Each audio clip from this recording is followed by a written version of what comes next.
what's happened before today. Today's a brand new day. It's a brand new season. You're listening to Arkansas Preps Weekly on Natural State Sports, your top source for the biggest news in high school sports across Arkansas. And here we go. What is up, everybody? Thanks for joining us on episode, 59 of Arkansas Preps Weekly here on the Natural State Sports Network. My name's Kyle Sutherland. This is actually our first ever live edition of the Arkansas Preps Weekly podcast, and we're going to preview the state basketball tournaments, all 12 of them that we've got going on that are tipping off on Tuesday. And to do that, we're going to bring in my man, Erick Taylor from the Arkansas Democrat Gazette. We had Erick on back in January, right as we started conference play. And Erick, a lot of the teams that we talked about have lived up to expectations. There's been some surprises in there, just like we always have, especially during regional play. You know that's going to happen, and we'll talk a little bit about that. But, man, it's crazy how fast it gets here. I know that we don't get much sleep as it is, but we're going to get probably even less in the next 2 weeks as we wrap up hoop season. Man, I can literally feel the bags under my eyes right now. You probably can see them as well. We wait so long to get to this point, to basketball season starting, and then when it gets here, it's like it just rolls, so fast, man. And we're already at state tournament week, man. But like you mentioned, we had some upsets in regional action. Honestly, teams that probably could have competed for a state title. But you get that every year, this time of year, man. So it's no surprises, real. Not at all. We'll get right into it here. And for those that don't watch normally, if you're not a every day or every week watcher or listener, we always start in Class 6A, work our way down. Of course, we've had coaches on the last couple of months, but normally when we're doing the weekly recaps, we have these brackets. Well, for this, we have the brackets up, but we always start in Class 6A and work our way down. So we'll start on the girls' side here. And Erick, the big question is in 6A is, can the Central be dethroned? Not necessarily Little Rock Central, both the boys and girls defending 6A champions, but the Central Conference. The past 2 years, we have had 4 teams from representatives from the Central Conference. Of course, Conway, Cabot, North Little Rock, and Central were those. Cabot is back in the state tournament. They haven't been the Cabot of old. I know they lost a lot from that 2024 class, but Conway has, for the most part, all throughout this season, really until they lost to Central. I mean, they've been the hands-down team to beat, especially in the Central for many people, Class 6A overall. But, we knew that Central was going to be in that mix again. We're just kind of keeping in the Central Conference here. We knew Little Rock Central was going to be in that mix. We knew, of course, North Little Rock was going to be again along with Conway. So that's kind of where it all starts. And that's really the 3 teams out of that conference that once again have lived up to the expectations that many like, especially when you look at Conway and Central going into this state tournament. This year is one of those years where Central is really top heavy. With Conway, Central, North Little Rock, I think he's peaking at the right time. But I think this may be the year, we get a West team or two in the semis. The West, from top to bottom, I think it's probably the stronger conference. And I think most of the coaches in 6A would probably agree with that assertion. But that doesn't mean that they're going to get, that many teams to the semis at least, man. But it's some intriguing first-round matchups, not to say the least. I like what you said there about because I think that it's definitely many would say that, especially, maybe outside of Northwest Arkansas, many would say probably that it's, Central or Conway, but as overall, the West is definitely deeper, I think, when you look at Harbor, Springdale, Fort Smith, Northside, but then you also throw in a Bentonville or a Fayetteville that can get just about anybody anytime. Of course, Fayetteville is still very young. We've actually got a Springdale comment in here. Appreciate Robert getting involved. We know that he likes the Springdale Lady Red Dogs to come through. And look, rightfully so. This was a 3-win team back in 2022, and then Coach Hunsucker over the past few years has really got these girls rolling again. You look at Charlene Hudson, you look at Kaya McCoy, and there's so many different players that you could point to. That's kind of been the big 3, though, is Harbor, Northside, and Springdale. That's kind of been in your top 10, my top 10 overall. That's pretty much been unanimous. But then again, you look at the Bentonville team that, Bentonville, they were that first game against Springdale. They were just a layup away. Charlene Hudson hit that layup right at the end, and then Fayetteville. I know they've been really up and down, but again, a really young team. Of course, Whitney Brown, their senior leader, and then they've got Peyton Cottle. They've got Sanaya Coachman, some young talent there. So I do agree with you. I think when you look at just the West, when you get past Central and Conway, and again, I would even throw North Little Rock in there in that Central Conference. There's a good, legit 5 teams, maybe not necessarily that could win a state championship out of the West, but could compete and make a deep run. And this is going to sound probably crazy, but I think all 6 teams that are coming from the West could actually compete for the state title. I mean, you mentioned Bentonville. They were a layup away from beating Springdale, but then they turn around and then beat Springdale, last week to force that winner-take-all game with them in Harbor, which shows you just how dangerous Bentonville can be. And then you mentioned Fayetteville, a young team, but that's a team that I guarantee you no one really wants to see right now because when your team that's young, you almost play with house money, so to speak. You go out, compete, and see what happens. When you find teams like that, it can get tough, especially if the game is close. So teams like that, you kind of want to go ahead and try to put them away early. But if you let them hang around, you can find yourself at home the next day. So I legitimately think, and I really mean this, that all 6 teams out of the West could make a serious run, at the state title. Not just, Harbor, Springdale, or Northside. I think those other 3 over there could actually do some damage. Then down in Class 5A, this one maybe not as wide open as 6A is. Not that 6A is necessarily wide open, but the biggest question, Eric, and I know you've probably gotten this a lot too, is the 5A state tournament going to be competitive? And I certainly think it is. I'm just not sure if it's going to be that way if you're playing Farmington. That's kind of where it really draws the line, just because Farmington has just been I don't believe they've lost an in-state game since they fell to Nashville in the state championship in 2022. They've had 2 or 3 losses since that time in the last 3 seasons, all to out-of-state opposition. So back when they were in 4A, you saw they did their thing. This year in 5A, just continue to dominate, and it's just really hard to beat that team, to beat a team, especially of that caliber, when you've got basically all college signees and then a future college signee here in the next few years once Easton McCullough gets old enough for that. But you got a true freshman. You got a freshman, I'm like we're playing college ball, that runs the point for you. Between Casey McCumber, between Zoe Shears, between Marin Adams, and that's just the ones that are on the floor, not the talent that comes off the bench. That's the biggest question here is, will it be a Greene County Tech? That's probably the first one that people point to because they've been a top 5, top 3 team pretty much all year.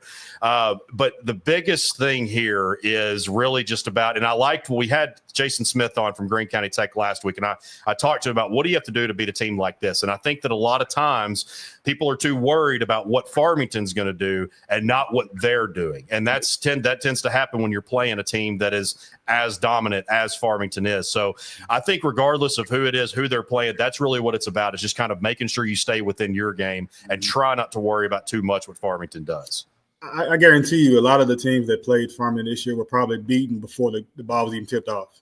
And a team like Farmington, that does that to you. A lot of teams may not admit that, but that's an intimidation factor with that group. They've done it for so long. You mentioned, hadn't been beaten by the Arkansas team since Sidney Townsend hit that 3-pointer basically at the buzzer in the 4A title game. But since then, they've ramrodded everyone they played from Arkansas, and so there's an intimidation factor, even when they moved up to 5A this year, and considering what they did in the non-conference schedule, once they got in the conference, it was the same thing. They rolled. And honestly, I got asked this question the other day. Guy asked me that I think it was going to be a Farmington Invitational in 5A. And I told him, I said, it's going to take some teams' very best effort to beat them because Farmington very rarely beats themselves. You can hang around with him. And Van Buren, I think, hung around with him pretty closely the other night, Friday night, if I'm not mistaken. And then Farmington, did what they normally do. They have a big third quarter, suffocation on defense, get things rolling on offense, and then the game is over. But it's going to take someone's very best effort on both ends of the floor to beat those ladies, man, especially in the bottom half of their bracket. Yeah. You mentioned Greene County Tech. I think they're getting healthier now. I think they should get Sophia back. Hopefully, I don't know if she came back the other day. I think she came back Friday night. I'm pretty sure. Yeah, they played her a little bit. Yes, which is a good thing for them. But I think, I look at them, and you mentioned that's probably the first team that comes to mind because they've been solid all year long. They've got depth, they've got quickness, they got Maria Johnson, and they can do just about everything. She's a difference maker. So that's the first team that comes to mind. But then again, state tournament time, you never know what's gonna happen, man. I mean, team gets hot, the player gets hot, teams miss shots. So anything can happen, man. Well, and I look at that first round matchup with Little Rock Christian and Mountain Home. What a treat we're getting there. I think those two teams at their best, exceptional. Both have been top 10, top 15 teams pretty much all season. That second round, not to get too far ahead here, I really like BB, but I don't know.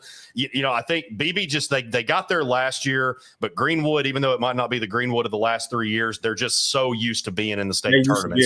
Right, and I think that might be just a little bit too much. Look, BB, they played Little Rock Christian close. They played Bologna, I think, close twice. So this is a team. We've had a feeling they were going to be the Lady Badgers, of course. They had a feeling they were going to be a top 3 team in the Central. How can they hang with the Greenwood, right? Because Greenwood is, like I said, they might not be the Greenwood of the three-peat the past 3 years, but still a very good Lady Bulldogs team. And you think about if Greenwood and Greene County Tech match up, that was supposed to be the 2020 state championship that we didn't get to see. Unfortunately, I'm sorry, it was Jason Smith with Nettleton against Greenwood. So same coach, different team. Sorry about that. But then you also look at Bologna. Bologna down there in the bottom half of the bracket. They've been to the past 2 state finals. Now, it didn't go well for them because, again, they ran into a Greenwood machine. But you've still got Maddie Mannion there. You've still got Sydney Middleton. You've still got a lot of other young talent, the Burnham twins. It just goes on and on. So, again, yes, Farmington's going to do what Farmington does. But, I still think, and we hadn't even talked about the South yet. Lake Hamilton, that's kind of been a down conference, more so in the regular season. You think about Lake Hamilton getting upset by Paragould a couple years ago. Sylvan Hills upsetting Benton a couple of years ago. Lake Hamilton won that South Conference a couple of last year, and then made a run to the Final Four. So that's the Lakeside. They've got who's the one that came from Jesseville? That's Peyton Fudge. Peyton Fudge. They've got her now. That's a walking bucket. They've got a few others. So that's, I think, probably the biggest question for me is we kind of know what the East has. It's always extremely deep. West Memphis was that team that was pretty good that got left out this year. Valley View's played well for the most part, and also Marion. I think probably the biggest question is for a lot is will we see a South team make a run again? Again, I got that question on X. I almost said Twitter, but X the other day. And I was honest, I think, and it's not to take anything away from the other teams. I said, but, the East, like you mentioned, West Memphis was one of the best teams in the East. They've been the top 15, 20 team pretty much all year, and they're not even there, but that which tells you just how good the conference is. But we talked about this in January, that a good team from the East was going to get left out. Yeah, Arian was that team last year. And like Lakeside is playing Nelson. I believe they played earlier in the year, and I think Nelson won that game by almost 30, if I'm not mistaken. I hope go back and check, but I think they played earlier. So that's not going to be a cakewalk at all for Lakeside. But I mentioned, again, this time of year things happen. Crazy things happen at that. So I'm with you. I wonder if South, Lake Hamilton has Valley View. Valley View was a really tough team. Marion Benton, it's gonna be tough, man. But again, you never know. That's right.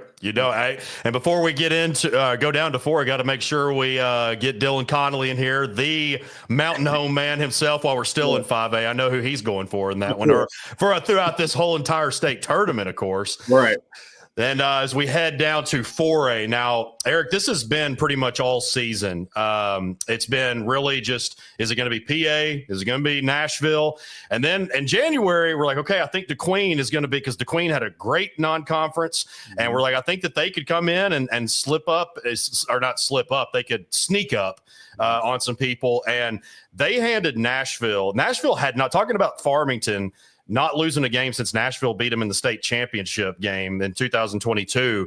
DeQueen handed Nashville its first conference loss since 2021. Now, of course, they beat them the other night in the regional championship, but that conference game in the 4A7 we knew was going to be extremely loaded this year. And two of the 4A's best teams are in there. And, look what Camden Fairview did against Watson Chapel. Arkadelphia has also done some pretty good things. So you look at PA, undefeated.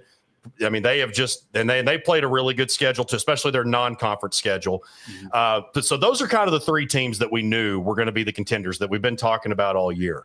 But how about those Brooklyn Lady Bearcats? So out of all the boys and the girls, the only 4 seed to win a regional championship was Brooklyn, and that's the first one in school history. So this is year 3 under Mitchell Weber, and this has been a team that we knew that they were going to be good coming into this year. And you lose Macy Slater right there around the beginning of the year. You're dealing with all these injuries. And I was actually talking with Coach Weber earlier today just to kind of talk about that regional and talk about some of the things that they've dealt with in the back half of the season.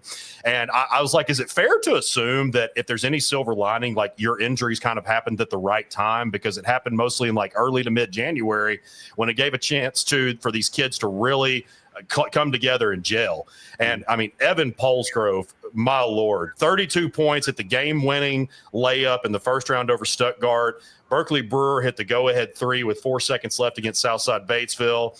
Then Polsgrove had 23 in that game, and then she had 25, which they were not the Cardiac Cats in the championship game. They took care of Highland. They're obviously very familiar with Highland, play them multiple times a year. But Evan had 25 in that game. This is a girl that has over 1,000 career kills in volleyball. We know what Brooklyn has done in volleyball, and she's got over 1,000 career points in basketball. Cassidy King has been another one that's been really big for this team. I don't know how far Brooklyn's going to go, Eric. I mean, they might get past East End and lose to Nashville. They might get past East End, play Nashville or Pea Ridge. Let's give them some respect too. I don't know what's going to happen, but this is the kind of stuff that March Madness is made of. You love to see these kind of upsets. I know sometimes a 4 over a 1 is not. If this is a healthy Brooklyn team, that's not necessarily an upset because that's a good team, and they still are a good team. But this is the kind of stuff that you live for in March that you love to see. When Macy went down, I'm gonna be honest with you. I thought they were going to struggle. And Mitchell will probably tell you they had a little lull there where they were, taking some L's that they ordinarily probably wouldn't have taken. But at the same time, I think that may have done them some good in the long run. Now, I mean, like looking back at it, because they're playing some of their best ball right now. You got players, stepping up, making big shots. I was watching the game when Berkeley hit the 3-pointer the other day, and I was just like, wow.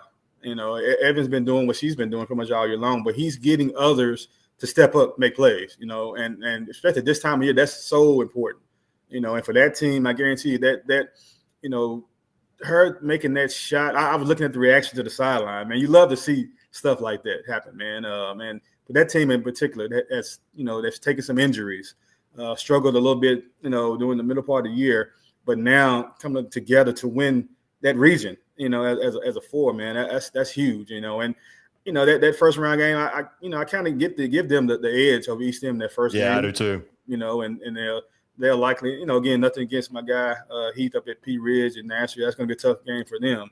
But again, I'm not going to put anything past Mitchell.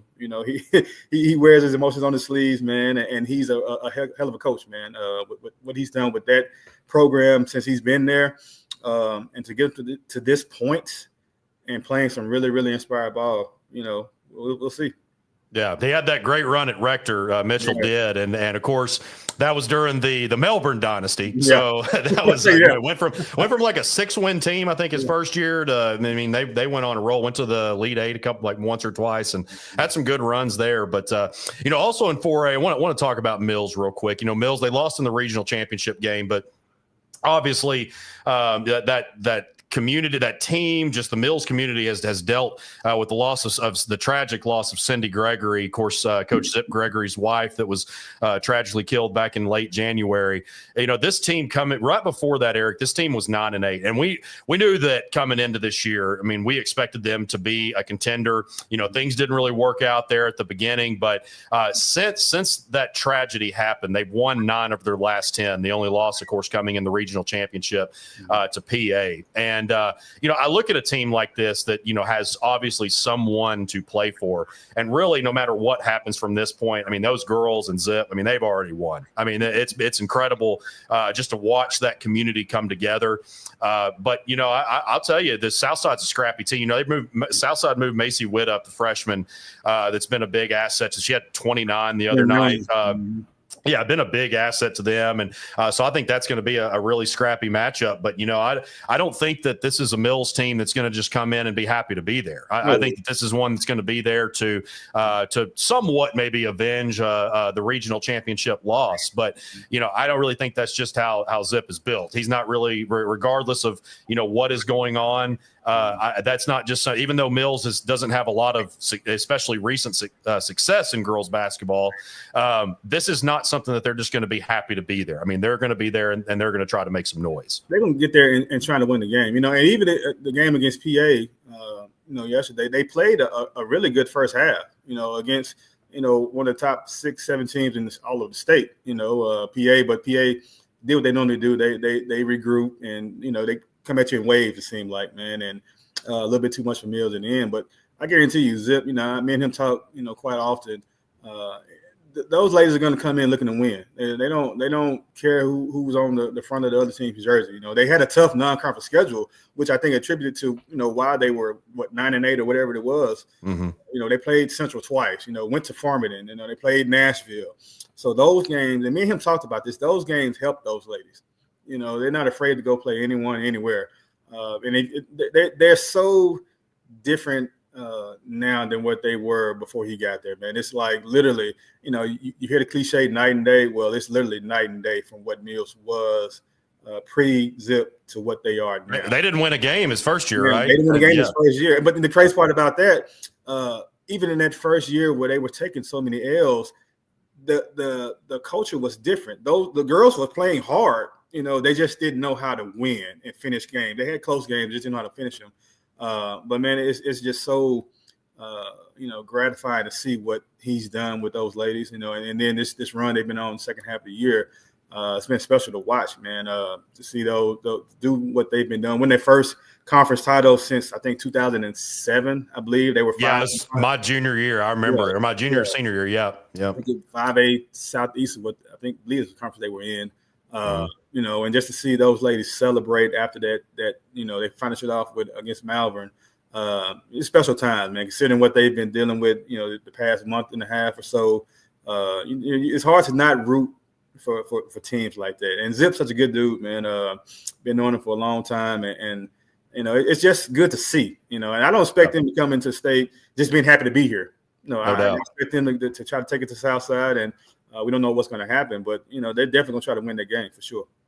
The voice of Mills Comets, Trip Keeter in the house. Appreciate you, Trip, coming in. And before we head down to 3A, I do have to backtrack. Will, you don't have to go back to the 6A bracket, but I do have to backtrack.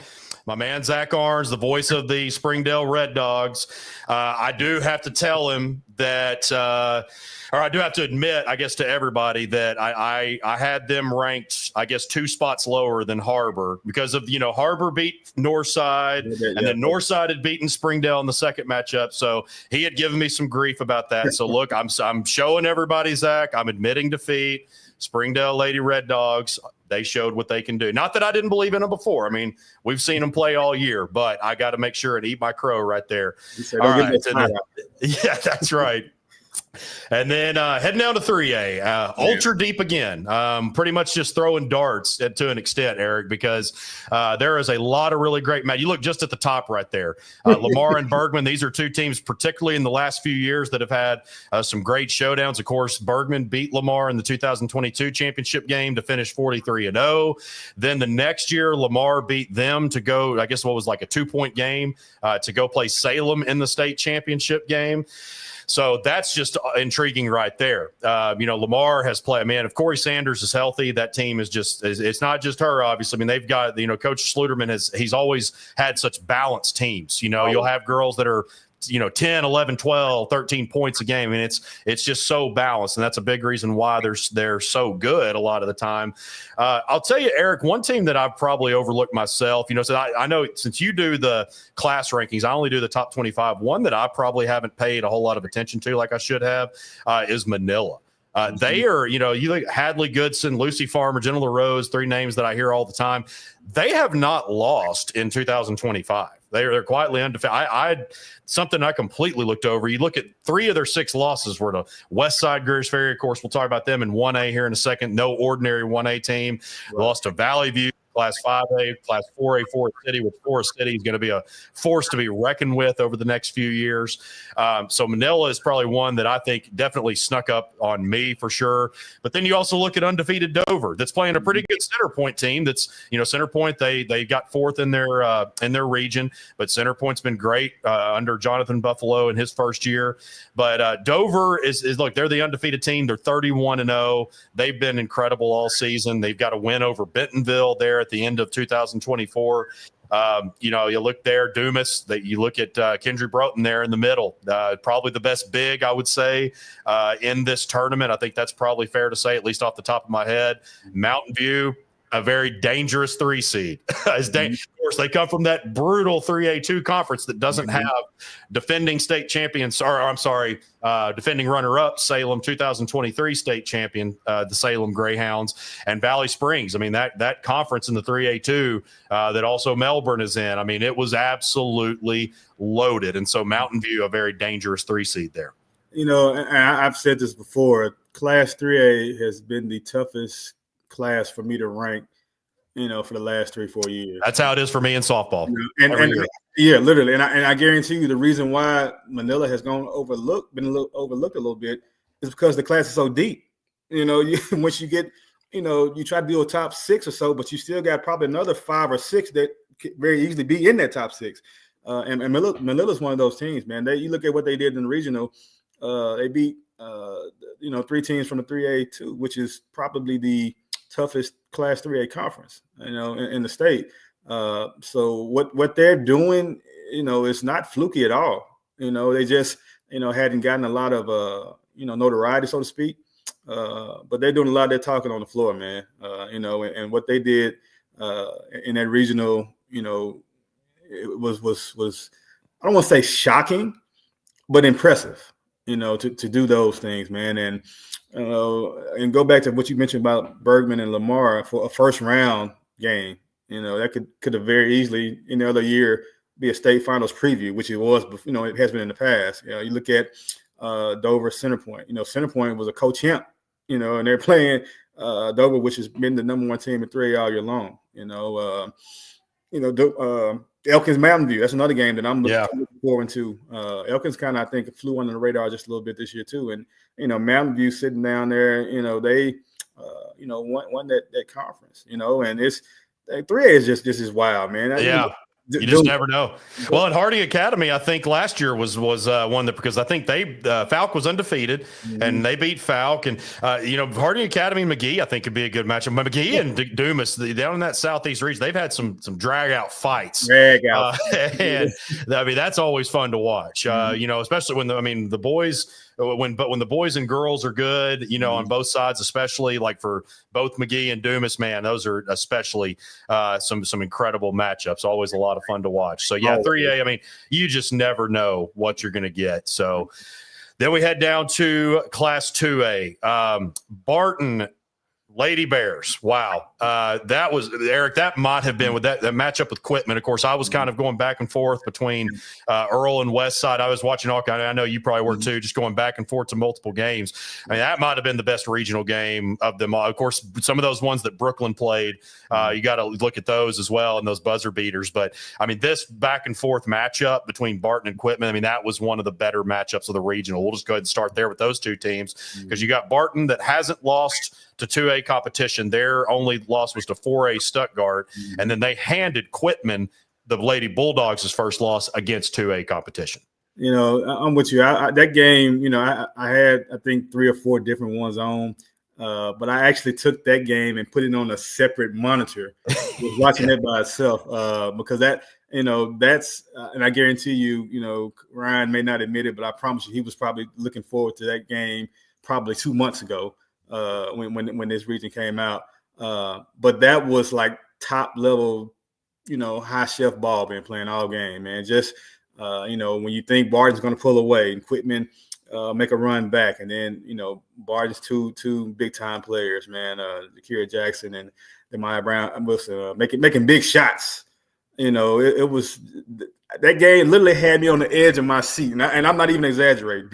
Literally, just watching them go back and forth, man. And that's good. That's good to see what that Barton team has done, man. And since he's gotten there, man, similar to what Zip has done at Mills, man, Ryan has infused energy within that group, and they play confident basketball. You can't always say that about Barton. It's been a long time since you can probably say Barton girls have come to a game confident, expecting to win.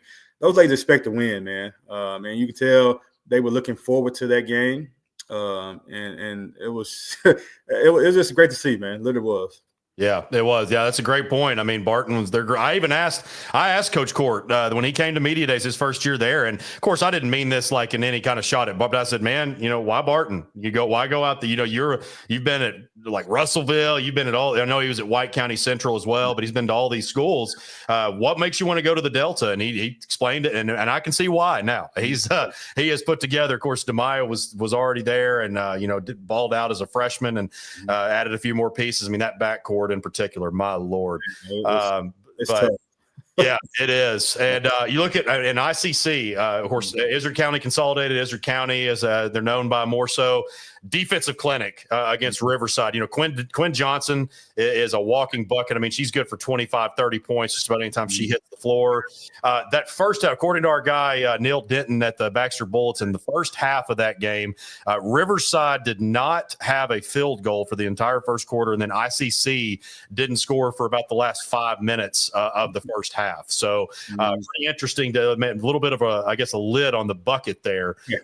Teams at Partons in the first half. And Acorn was a team. Acorn, however you pronounce it. I apologize for those that may have thought I said it wrong. I always pronounce it wrong. I don't know. That and Derek's. I mean, the whole 9 yards. But they fell to Mountainburg in the 2A1 regional. Of course, they had beaten Mountainburg. I think it was the 2 or 3 other times. So Acorn's been one that's kind of been on my radar this year that I think out west has been a little bit under the radar. But the 2A4 regional, Eric, holy cow, man! This is when Barry Grooms was shooting me updates for this one. Of course, everybody knows Barry Grooms from Hooten's Arkansas football, and his kids go to Poen. And, Dirks was a team that I thought was probably about, even though they were really good this year, I felt like they were probably about a year away from really competing for a state championship. I thought they would get to the state tournament. Of course, Will Stewart, he won a state championship a couple years ago with Norfolk, and really good coach. But Washita, who plays 3 or 4 freshmen, they took them down. Cutter Morning Star ended up winning that region over Poen. Cutter has been good this year, but they under new head coach Aaron Thomas, they've looked good for most of the time, but they had those 3 consecutive losses to Mount Vernon Enola, Barton, Mountain Pine, nothing to shake a stick at there. Mountain Pine's also been a quality team, but and then you throw in Poen, Kennedy Barrett, the freshman. Maybe Kennedy Barrett might be the freshman in the state not named Easton McCullough. I'm about to say, she might be the best in the state. And I'm not sitting here saying 1 or 2, but Easton, as far as just the offers that she already has and the attention she's already getting, I'd say Kennedy's probably right up there as far as just talent wise and what she can do. She can take over a game at any time.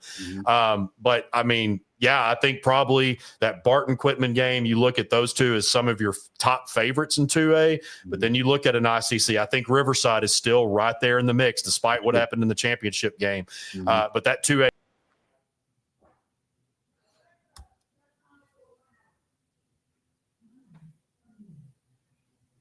I think we lost you there, Kyle. There you go. Sorry about that. I just got out. You got so excited, man. That's what it was. I know. That's it. But yeah, I think that's kind of where it's. I mean, I wouldn't be shocked to see maybe one or two teams go from that 2A4 regional, whether it's Cutter. Cutter plays great. When Cutter wants to be good, Eric, they're really good. Really good. There's been some times that I think that they've shot themselves, just from what I've seen, I think they've shot themselves in the foot a few times. But when they really want to be good, this Cutter team is really solid. But, I think as far as like you're talking about state championship favorites off the bat, you probably point to the Bartons, the Quitmans, and I really like ICC as well. And I'm kind of interested in seeing Quitman's first round game against Mountain Pine. That's one of the games that, when I was typing up the brackets earlier today, that game kind of like stood out. Quitman is definitely one of the top two, favorites, in 2A, along with Barton, obviously, in my opinion. But they've got an interesting first round game. I want to see how that game shakes out. Mountain Pine has been solid all year. It just so happens they're in a tough conference, and then this is going to be a game where, I guarantee you they're not going to be afraid, not one bit. They're going to come in and try to punch Quitman in the mouth early, and if they can hang around, long enough, then, who knows? But that's one that intrigues me. I think Riverside is going to bounce back, being held to 20 points, I guess, in the regional final on their home floor. Yep. I guarantee you that's didn't sit well with them for sure. But again, that Poe and Bigelow is another first round game that's I think is going to be fairly interesting to see, man. And it's and it's similar to 3A because there's so many teams. You have your crew of favorites, but you have a lot of other ones there that can be just as dangerous, on any given night. Again, that may sound cliche, but it's the truth. We can look at Poyen right now, and they could very well get to Simmons. Breaks here, breaks there. When you have a player like Kennedy Barrett, who, again, like you mentioned, one of the top two freshmen in the state, and honestly, probably in the entire region. To be honest with you, region of the United States. But anything can happen, man. And but yeah, that Quitman Mountain Pine game, it kind of stood out for me initially. So. That's one that I'm really going to be focused on watching. And 1A, kind of similar to the 5A conversation with Farmington. It's really, can anybody stop Westside? And Eric, looking at when we got to conference play, I'm like, okay, if anybody's going to hang with them in this conference, it's probably going to be Rural Special. I didn't think that they could beat them. I didn't think Rural could beat them. But I'm like, if anybody's going to hang with them in this conference, it's probably going to be Rural. And they beat them pretty convincingly, 3 different, 2 in conference play. And then, of course, or actually, was it 2 in conference and then once in district, I think. But I know they played 3 times. Yeah. And then it's like, okay, well, Earl's in their region. So Earl is going to be and I know you've had Westside 1, Earl 2, and then rightfully so. Of course, you look at the backcourt there of Journey Jefferson, Jada Maples, just absolutely exceptional. It's not just those 2, but that's kind of where it starts. But when Earl played them, like, okay, if Earl can't hang with them, then I'm just going to go ahead and put my money. I'm just going to say it. I think everybody's probably got Westside as the favorite just from what we've seen all season. Sure. But Earl hung with them. I know that Earl never led in that game, but Earl kept making some pushes, and then Westside would pull away again. That's kind of how it was. I mean, it was on Westside's floor too, in that regional. So now if they play again, if Earl and Westside play again, it will be in Hot Springs for the state final. But Eric, at Westside, they're just so deep, man. I mean, I was talking to Coach Cornett, and I was talking to Coach Smith for a softball preview. And a lot of these girls that are playing basketball are going to go play softball, and they're going to probably be, along with Taylor, going to be the favorites there in 1A. But it's just, I mean, you get past Ashlyn Cossey, you get past Caitley Cornett, Addie Overturf's another one they brought in. Then you also think about Whitley Goodson. You think about, I can keep going on and on, for all these sports, for girls especially. They already won a golf state championship. I really like this Earl team. And again, I mean, they played really well against them. Who knows what could happen if they meet up in state again. But, I mean, this Westside team, Eric, they're just so freaking good.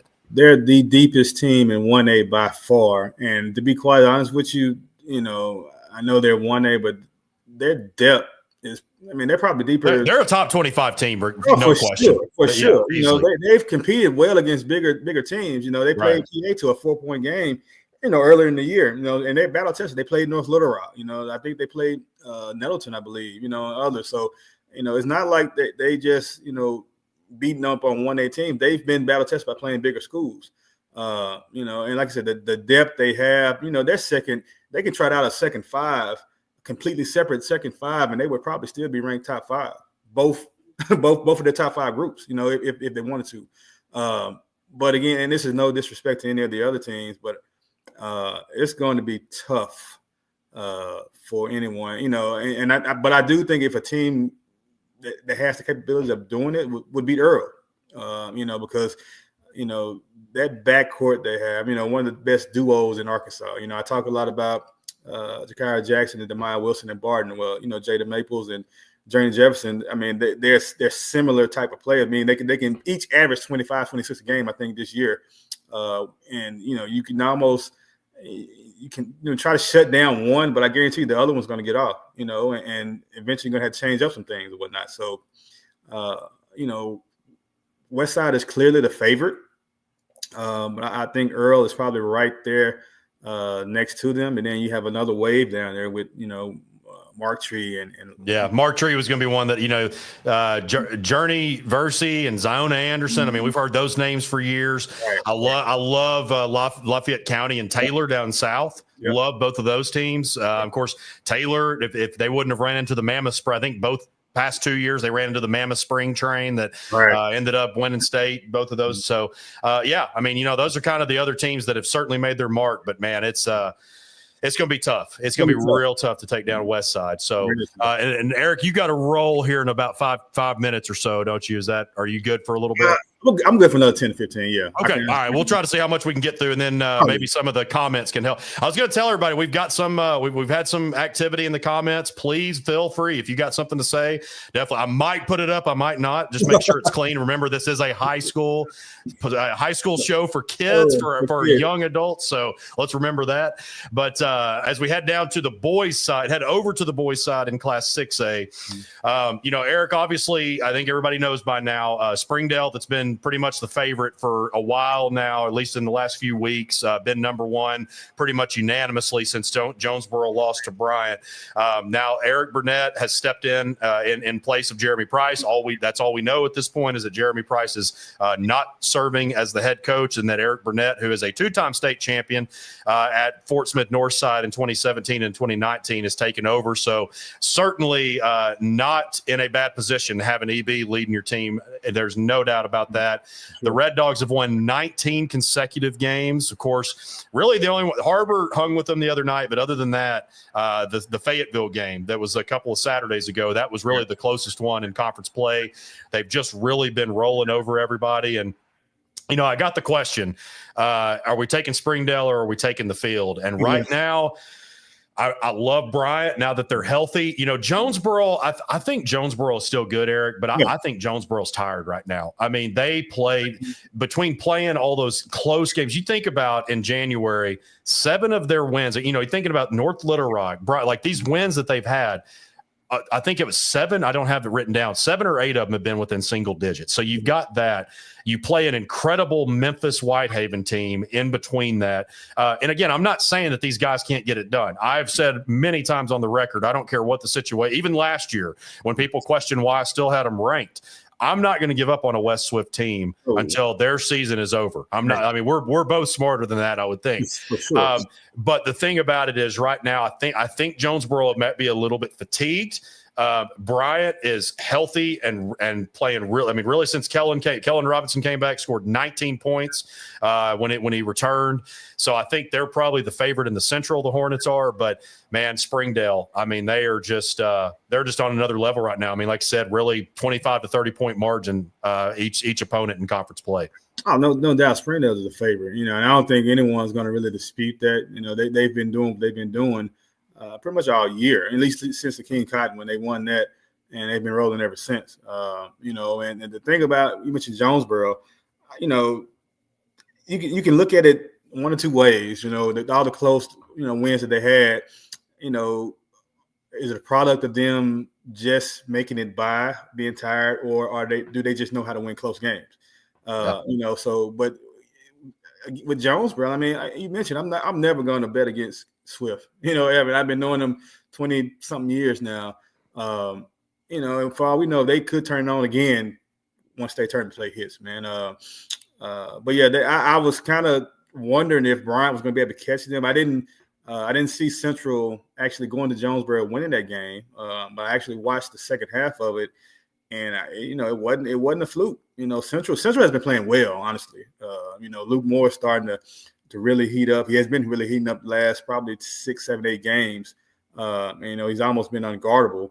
But Central went up there, man, and played, really, really well. And they're a dangerous team, and they're the defending state champions. The thing about it with Central, they're young still, so they're going to be, a force these next 2-3 years coming up, so it wouldn't shock me one bit, although they, if they get by West, they'll play Springdale again, which would be a rematch of that game they had last year at state tournament, which was just wild. I think Central, scored like the first 20 points of the game and then had to hang on late to win that one, man. But, again, Bryant, I think, has to be right now the favorite in the top half of the bracket based on the way they've been playing. Kelly Robinson, I think, maybe has 2 or 3 straight 30-point games. I got to go back and look. But he had 30-plus in the season, regular season finale. They're just a different team when he's on the floor. Instead of, kind of being concerned about CB or RJ Young, well, now you have to, deal with Kellen doing what Kellen does. And then, RJ still doing his thing, CB still doing his thing, RJ Newton coming up with big stops. But, Abrahamson getting big effort from a lot of guys on that team. They know their role, which makes them so, so dangerous, man. It's just, they are definitely the top favorite in their top half. Springdale, I'm looking forward to possibly seeing, again, and West may knock off Central in their first round, but I would love to see a Central Springdale second round matchup, just for the theatrics, so to speak.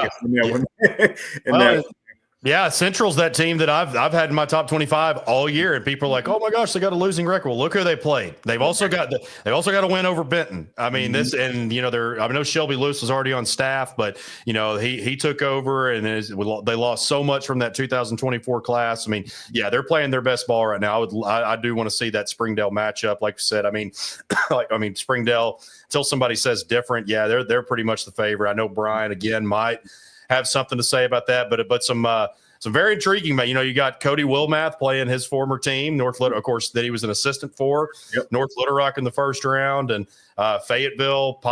Southwest has played much better this year, but I do like Fayetteville in that one. Mm-hmm. So you certainly have some intriguing matchups in that one. And heading down to, we'll go to 5A real quick, and then the biggest question here. That's not really who is going to win 5A that I get. It's who's going to beat Benton, who's going to surpass them. And the Panthers are playing. They played great all year. I know they had that injured where they had a string of injuries right around Christmas time, like the King Cotton time, and had a mostly good performance there, but again, they were shorthanded, so that's definitely worth noting. El Dorado's quietly in the postseason this year. They got that win over. I actually texted you whenever, and this is no disrespect to El Dorado, but El Dorado beat Hot Springs. I'm like, man, is that like what happened here? But and the Wildcats have done a great job this year. Now I know 5A South has been down. The past 2 years, it was the best conference in 5A. Mm-hmm. Right. Pine Bluff has dropped off. Lake Hamilton took a few steps back. And then Hot Springs, under Josh Hayes there. Of course, Jay had that week where he went unconscious, where he had 50 and then 42. Right.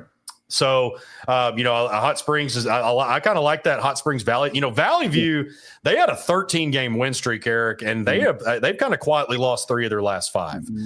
So I'm real interested with that one. Sylvan Hills, they got upset by Greenbrier the other night, but coming into 2020, in 2025, they've won 11, I think, of 14 games. And of course, Marion, out of that East, Marion is playing the best ball right now. They're on an 8-game win streak, and Nettleton's played really well this year. And, of course, you can't forget Harrison in the West. Harrison is really tough to beat when they are shooting well. Right. And it's funny you mentioned Harrison. That when I was, again, typing this one up, Harrison Catholic, for some reason just jumped out at me. Catholic is always so tough, man. Catholic is one of these teams where, they don't look most of the time they're not going to be the biggest team that they're playing. They're not going to always be the most athletic. But, what they do as a team, it's almost – you can't really prepare for that because they play together so well. And this is every year. And that's a product of what Coach has done over there. But, and it's fun. I'll actually be up at 5A this week, so I'll get to see all these matchups, man. But it's a lot of first-round game. That Christian, Alma game, I think is going to be one that's going to be interesting as well to see what, how Alma tries to defend, J.J. Andrews a little bit. Marmel Russellville is another one. Every game, a first-round game is really intriguing. Ben obviously is going to be the heavy favorite, and you mentioned the injuries they've had, but Dexter has a next man up mentality. One goes down, someone else steps up. Terrion Burgess missed some time early in the year, but Ben kind of took it to the next level when he was out. He comes back. Elam Shelby goes down for out for about a month or so with a high ankle sprain. He comes back. A.D. Gray, who's been solid for them all year, pretty much a double-double every game, he goes down with the injury, man. So it's but they hadn't missed a beat at all, and they hadn't just been winning games close. They've been beating teams down, it's generally the games are over by the end of the third quarter, if not midway through the third quarter, man. I was talking to Joe Scott, Sheridan's head coach earlier today, matter of fact, and he just said, man, they're just so tough to beat. When you got guys that have been playing for a while together that they have, and then that chemistry and cohesion, that's tough to beat, man. And it's gonna.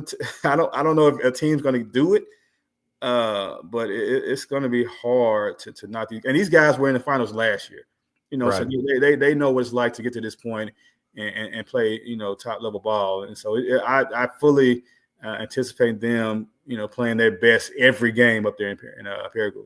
Yeah, and you expect probably. I mean, Alma's had a good season too, and West Memphis under Marcus Brown, they have really had to come in. It's just every time they have their backs against the wall, they seem to really just get out of it one way or another, and they ended up getting that fourth and final spot, and obviously have an uphill climb with Benton. But it's going to be interesting to see with Little Rock Christian. I mean, I know you got Katie Hicks, you got Tristan Watson, but it's mostly been a J.J. Andrews show, and rightfully so. I mean, that he's going to get his. I mean, he's the best player in the state. Right. I mean, certainly for his class. I mean, I know that, you could throw Isaiah C. You can throw a bunch of different players in there, but certainly in the junior class, no question about it. But I'll tell you, Eric, I've watched a lot of Maumelle, partly because this is one of our networks, but I know that Little Rock Christian had a resilient comeback effort. Little Rock Christian got pounded in the first half, came back in the second. I mean, just a great comeback that they had that just fell short. But man, Malik and Said and all those guys. I mean, Jace Tillman. I mean, they have just Malik. I know that as Steve Henson, the voice of Maumelle, calls him the eraser. I mean, he just blocks everything that comes his way. Right. If Maumelle, they see this team to me seems a lot more together than they were last. I mean, they're always talented, but I feel like they're a little bit more together than they were last year, and they can really make some noise, I think. Oh, for sure. And I can easily see them in the finals. With the way they've been playing, they've won. Big, they've won, in close games. I was watching the Little Rock Christian game, and the crazy part about it, I started watching the first part of that game, and it got so out of hand early that I ended up leaving the game. But I read a tweet from, I think, Kayla Fletcher. Shout out to Kayla as well, and was talking about the comeback. So I quickly went back and started back watching the game, and to see Christian come back. With all the momentum, JJ basically scoring at will, but then Maumelle, being good enough to hold on at the end. That's impressive stuff. Generally, when teams make that type of run with that type of player, they fold. But Maumelle never folded. C.J. Jones with knocking down big free throws. Again, you mentioned, Malik McGuire blocking shots. Markalen Rochelle's been solid all year long. Markalen, I forgot about him. Guys just playing together, man. That was the thing. Shook. Me and him talked during Big Miller team camp in the summer. You were there as well. He knew what he had coming in, and of course he lost Lanier, who transferred out. But he said the big thing was getting these guys to play together early, and I think that's been a key because they've been one tight knit unit all year long, man. And I can easily see them getting to the finals if need be. Yeah, do you have time to do another one? Or are you? Yeah, okay. we good. Yeah. Okay, all right. Just let me know. Just butt in and let me know if you need. I don't want to keep you from anything. Yeah, So, when we're talking basketball, man, it's kind of hard to step away. I hear you. Well, down to 4A. So. Mills and Forest City. I mean, they've just Eric from we knew when we saw. So talking about Big Miller team camp, Harrison, Forest City, that was kind of two of the main team there, and that's just like really two that I can think of off the top of my head that were like, wow, these are going to be two really, really good teams. I know Harrison we just touched on in 5A there, but Mills and we knew Mills was this was going to be the year. Coach Coop, I think he had mentioned the same thing to you about 2 years ago. Said when this senior class, when we, when the 26s are juniors, the 25s are seniors, I feel like that this is going to be the year that we really all comes together, and not in the second half of the season. We're going to get things rolling in the first half. Of course, in the past, they've had to wait on some football guys. And I think they had maybe one or two this year. Of course, football went to the semifinals. But, I mean, from beginning till now, and even the close, you think about the Hall game, the second E-STEM game, he'll tell you, man, I'm just glad those did. I think maybe one of those went into overtime. I could be wrong, but I remember him saying the Hall, and I think E-STEM might have, but the Hall game in particular, he's like, man, if that would have gone into overtime, I think we would have been cooked. Like, I mean, he essentially, in so many words, told me that when we had him on here a couple weeks ago. But this team, you're talking about Jonesboro a little while ago, closing close games. This has kind of been what it's been with Mills. That's the whole deal. Okay, so Trip, thank you. Shout out Trip Keeter. Both went into OT, so I was right halfway. But the thing about this is that it's one thing to blow people out. You see that with a lot of good teams, particularly in the lower classifications when they are in like a top 25 poll or whatever. But with this team, they know how to close things out, and that's because right now Mills is on a 25-game win streak. Now 24. Of course, they had the Malvern forfeit, and then Forest City has won 22 in a row. Blyville's played a lot better. Mackenzie Pierce, I mean, just a perfect fit. I know he's really happy to be back at Blyville. Perfect fit for that school. They're playing a lot better. They hung. I mean, it was a 7-point game with Forest City. Of course, the Chicks, they went to state in 2022, 2023, and won 12 consecutive before they lost to Forest City. But I think that's definitely where it starts, not just because Forest City and Mills have been the best teams in 4A, but they've been the most consistent. Of course, Mills, again, with the 25-24 game win streak, and then Forest City winning 22 straight. The wild thing about that is that, they're on the same side of the bracket, which, and if both are lucky enough to get to that point, you're going to hear a lot of the potential state title, real state title, quote unquote. But again, those they have been the top two teams all year long in 4A, no question. Those two, they've been the most consistent, the most dominant. Forest City has won a lot of blowout games, as is Mills. Mills has won a lot of more close games. But Forest City, again, playing Blyville, they showed that they can win a tight game as well. Matter of fact, I think during maybe the last regular season game, they played a tight game against Stuttgart. And so they've shown that they can win those close ones as well. So you start with those two, but a team that probably hasn't been as at the forefront all year is one that just lost just one game, and that's Magnolia. They got the state tournament on their own floor. And their fans down there are passionate about Panther basketball, so they're going to get an extra boost. Picking in their first game against Shiloh, and if they get by that one, whoever they have in the second round, whether it's Blyville or Robson, they're going to have that home court advantage, man. And I can see them making a push on the top half with along with some other teams up that way, the Dardanelles, the Morriltons of the world. So they're going to be in the mix, man. But certainly, you look at Mills and Forest City definitely being the favorites right now.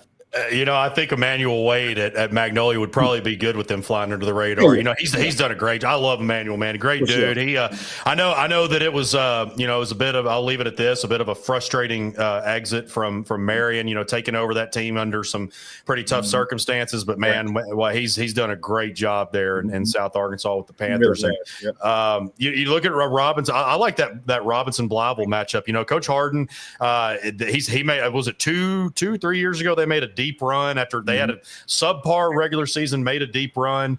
So I think Robinson's got a chance if they want to make some noise. Morrilton, we talked about with the 4A girls, Mills obviously playing for someone. Morrilton is obviously doing the same thing with CJ, just that was just such a tragic thing. We had CJ back at media days back in October when Morrilton came, and Coach Zachary, the best dressed coach in Arkansas, as they say, hands down. And I love the man, another one that I love a lot, man. Another great dude. And you never know what you could get out of any team out of the East region, like a Jonesboro West Side Consolidated, whichever they prefer to go by. You just never know what you're going to get. So yeah, I agree with you. I mean, I think you look at that bottom half of the bracket, it's almost I don't want to disrespect anybody, but it's almost safe to say that that's probably going to be Mills and Forest City meeting up there. But that top half, you just don't. I mean, there could be all kinds of chaos. We don't know what's going to happen. Exactly. So, which is the beauty of it. That's right. That's what we love. That's what we love this time of year for. So. And then on down to 3A. Let's talk a little bit about Melbourne, because I got to give you some credit, Eric. Back when we talked in January, I was talking about Bergman. I was talking about all these, and Bergman's still a great team, and they proved that. I was talking about all these different 3A teams, and you pointed out, let's not forget about Melbourne. Logan Bailey comes over from Cabot, had a great run there. They were right on the verge. Springdale won the state championship in 6A in 2023 after moving up from 5A. Cabot was right on the verge of beating them in the semifinal round. And, that's just not – I mean, Cabot has had some success, but as of recent, that's the furthest that they had made it. Then he comes over to Melbourne, and man, I mean, they've just been absolutely lights out lately. They lost back-to-back games to Flippin and Melbourne by combined 4 points. That was about a month and a half ago. Now they've won 12 of their last 13, including 2 wins over Bergman. Of course, they had that crazy shot. That was in the district tournament, and then they beat them for the regional. So, Rivercrest gave Bergman all the Panthers wanted in that first round of regionals. And then Bergman was able to come through. Riverview, which Riverview I expected to take maybe a little bit of a step back, losing some of the players that they did. But, they came through and won their region, did a great job. Helena is another one that I've been pretty impressed with. But, I'll tell you, man, Melbourne, they're really kind of the hot team coming in right now, it seems, just because of how hot Bergman had been and then them beating them twice in a week. I saw Melbourne in December in Conway, and I can't remember who they played, but just the way they were playing in that game, I think it was Mills who they actually played. But that first half, they kind of controlled the first half against Mills, but then Mills remembered that they are Mills and kind of took it to him in the second half. But just watching Melbourne play that particular game, I'm like, okay, these dudes can play, and they're going to be a problem in the conference. And Logan has done such a tremendous job with that group, man. I mean, they're fun to watch. They're not a team that just to slow it down. No, they have a style to where they get up and down the floor, but they can adjust and do it in a half court setting as well. I was watching when the kid hit the buzzer beater against Bergman. I was actually watching that game. I was score watching, and then I found it on YouTube and started watching that game, and I was like, wow. But then for them to turn around and win the region, a little bit more convincingly, kind of validates that what they've been doing all year, man. They've just been consistent, and that's definitely a team to watch out for. But the game in the first round that I was just like, wow, and that's Subiaco Osceola. In that first round game matchup they have down at the bottom of the bracket. That's the one game, I know I'll be in 5A, but I'm going to definitely try to find that game on somewhere to kind of score watching and kind of peek at a little bit. I think out of all the state tournament games going on, that's the one that literally jumped out at me immediately, because you're talking about two teams who can very easily win state title. And we kind of said this before, we were going to see some regional teams not make the state tournament because of how, tough the regions are. Prime example, Riverside, playing Izard County in that first round game. They were up, I think, 22-23, and then Izard came back and won that one.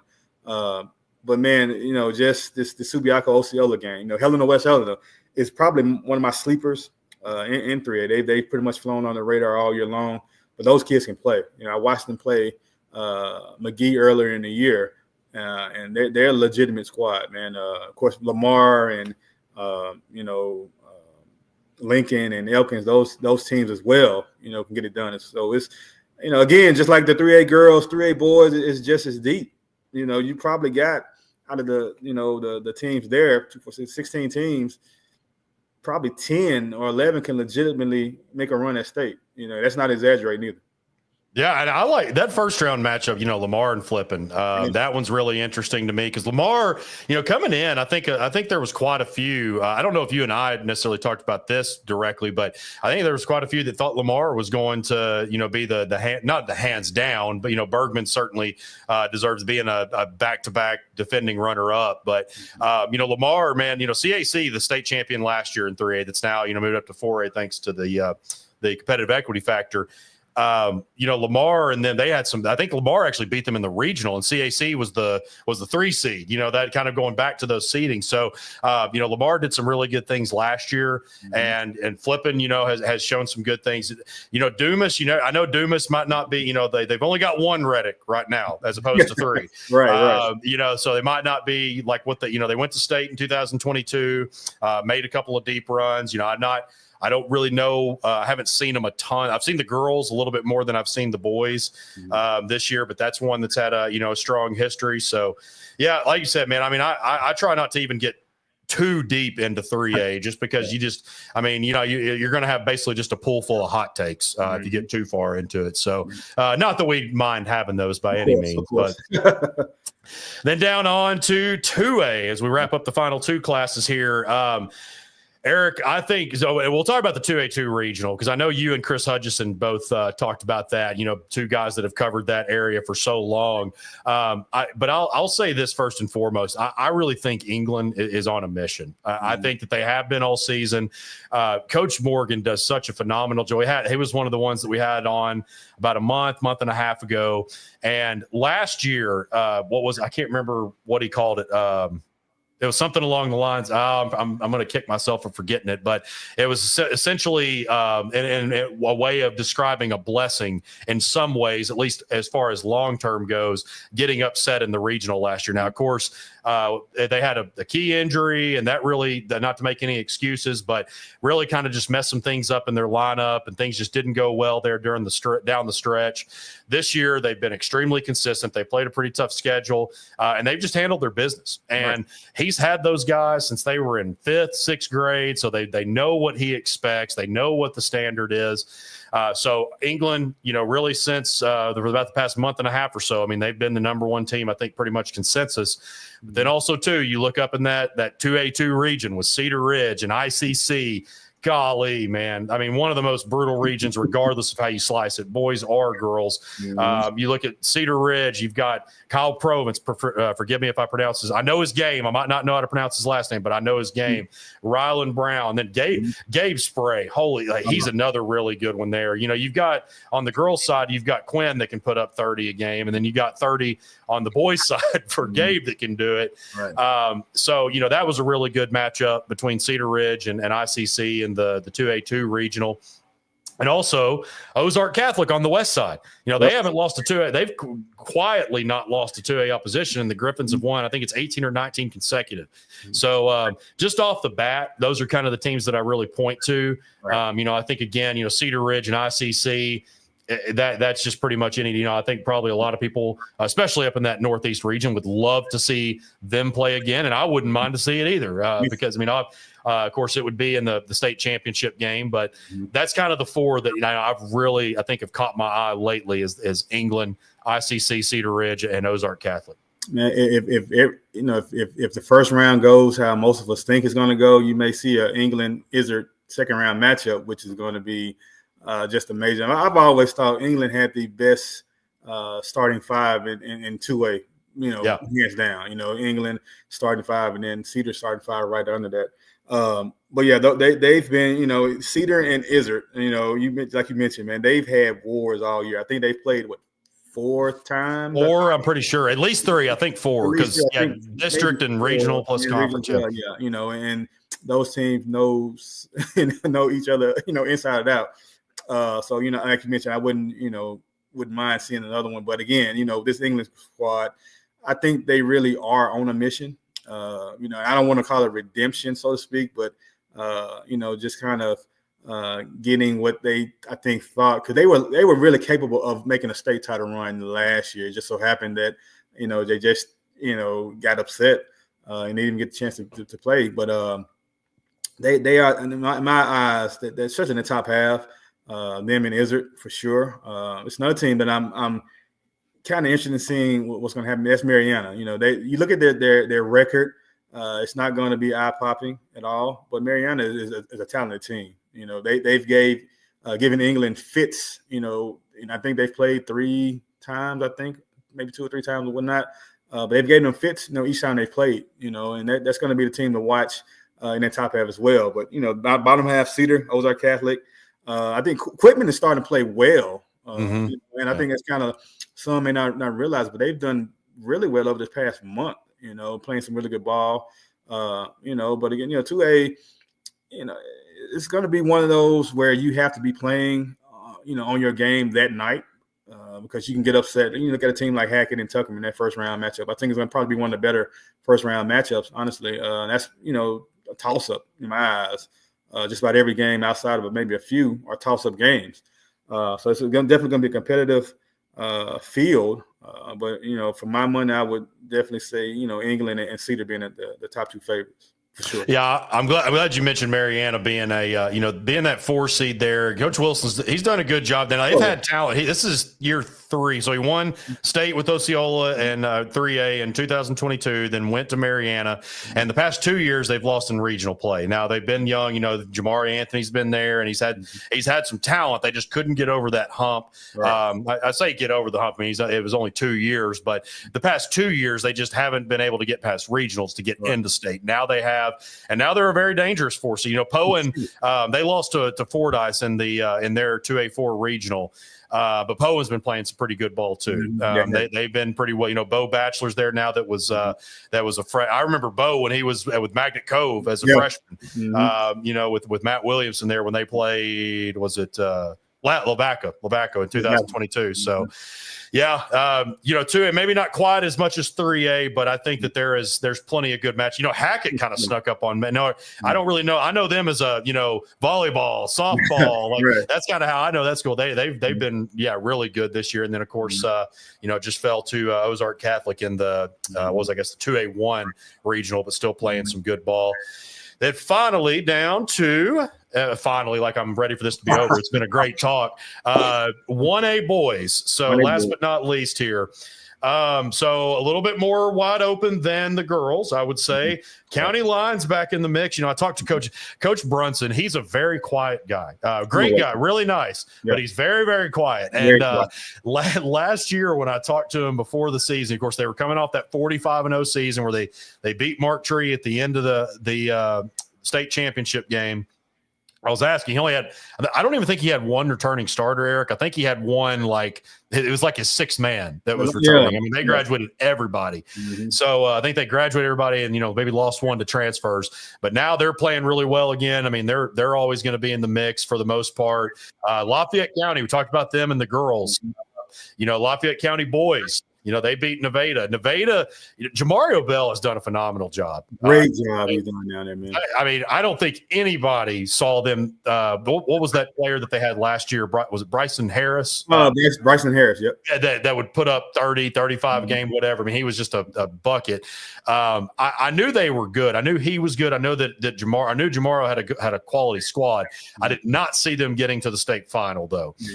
But they have had another really good season. They came up short against Lafayette County and their regional. Of course, you've also got that 1A2 regional that's got Crowley's Ridge, Earl, Mark Tree. They were no just one regular 3 seed. Right. Coming into that regional, of course, as the defending state champion, with a lot back. Also, too, I like Brinkley a lot. Heard a lot about Chris Williams is a multi-sport athlete. Yep. Did really well in the 8-man ranks for them. He's put up a lot of points, averaging a lot for them this season. So, when you think about the girls' side and you talk about West Side, and for the most part, West Side only with maybe a little bit of Earl sprinkled in. I think you look at 1A, and I would not be shocked if the champion comes out of that 1A2 region, like I said, Mark Tree, Crowley's Ridge, Earl, like those type teams. But I'll tell you, Brunson loved that his county line squad, but I love those South Arkansas teams in Lafayette County and Nevada as well. And it's almost hard to if you were to twist my arm and had to pick a favorite, I would probably lean toward the defending state champs because they're actually playing some good ball now. They during the regional, they kind of got a little revenge on two teams that beat them a few times during the regular season, which was Earl and I think Crowley's Ridge as well. But again, Nevada, Earl again, who's pretty much probably been number one most of the season. It's Clarendon down the bottom with Crowley. I mean, those first round matchups, Crowley's Ridge, Clarendon. Looking forward to County Line, Columbia Christian. And Columbia Christian, that's another feel good story, man. Considering what they've done this year. And this is their first year as regulated by AAA, right? That's what I was thinking. Yeah. And that's a good team, so it's more wide open than the girls, I think. You have, again, I'm with you with that region with Mark Tree, Earl, and those. And I definitely would probably consider, in my mind, those are probably my two favorites. But again, Nevada with what they do every year, they brought some guys back, and they've had a great year. They just came up short in the regional final. But, you're possibly looking at maybe a Mark Tree Nevada second round matchup, which is going to be a rematch of last year's state final, if it holds true. But man, it's I'm leaning toward Mark Tree Earl as the final as the favorites regardless. But it's a lot of teams there, man, that can do some serious damage. County Line being another one. We'll see. Well, that's that. So basically, everything that Eric and I just said, that means everything's going to come true. There's not going to be any kind of upsets or anything like that. But Eric, man, this was a lot of fun. We went a little over an hour here, and it was a ton of fun. I don't know where my background went. Will, I think I messed some stuff up there. I probably should just let you control it. Special thanks to Will. There it is. Special thanks to Will Watkins back there on the one. Will does a lot of stuff behind the scenes. Man, I'm telling you, all the pretty graphics that you see on the Mill Sports Network, Robbins, all of our networks. That's just the stuff that he does behind the scenes. So it just shows how important everybody is to the operation. So really appreciate Will. That makes my job easier. I didn't have to produce this one. I'm normally used to that. So really appreciate that. I want to make sure and remind everybody to subscribe on Apple, Spotify, iHeartRadio, all the audio platforms if you haven't already, and then also YouTube if you prefer to watch. I know that you don't want to see my face every single week, so you like to listen to the audio. But Eric's going to be a lot of fun, man. Like I said, not a whole lot of sleep. So you're heading up to Paragould, to Greene County Tech for 5A, okay? Yeah. I'll be at 5A. I was kind of debating between there and Magnolia, but I'm going to go ahead and go to 5A, which I think is going to be a pretty solid tournament, especially on the boys' side. Yeah, no question. Yeah, it's going to be for Central Arkansas peeps. It's if you want to go to any of them, you got a good bit of ways to try. So 1A is Mark. It's Mark Tree at Truman. 2A is Cedar Ridge. 3A is Valley Springs at North Ark. Is that right? Mm-hmm. At North Ark, and then 4A Magnolia, 5A Greene County Tech, and then 6A is in Springdale at that new state-of-the-art gym. I know that's going to be a good one as well. So. Sure. Well, ET, always a pleasure, my man. It was a whole lot of fun, but we'll look forward to us being right on just about everything, right? Yeah, which means it's probably half of what we say is going to probably be wrong. Probably, maybe if even that. So, right. Well, that'll do it for episode 59 of Arkansas Preps Weekly. Again, YouTube, Apple, Spotify, iHeartRadio. Check us out there. We'll see you next week. Take care. Good deal.